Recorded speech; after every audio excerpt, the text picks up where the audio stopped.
যাই হোক, উনি লিখেছেন, আমরা তো এটা তো ঠিক কথা যে আমরা ডোনাল্ড ট্রাম্পের টুইট দেখেই প্রথম বুঝতে পারছি যে একটা সেটেলমেন্ট হয়েছে, এবং এটাও ঠিক কথা যে প্রথম ডোনাল্ড ট্রাম্পের টুইট দেখেই মনে হয়েছে আমেরিকা ইন্টারফেয়ার করেছে, তারপর this settlement has been arrived এট।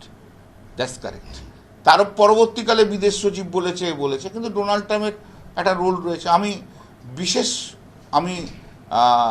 বিশেষ কমেন্ট এই মুহূর্তে এগুলো করবো না। আমার একটা জিনিস মনে হয়েছে, যে towering personality in politics like Indira Gandhi, Pandit Jawaharlal Nehru, Lal Bahadur Shastri, even Atal Bihari Vajpayee, সেই towering personality we are missing.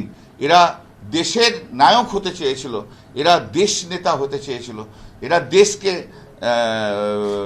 অগ্রাধিকার দিয়েছিল, এরা কেউ বিশ্বগুরু হতে চায়নি।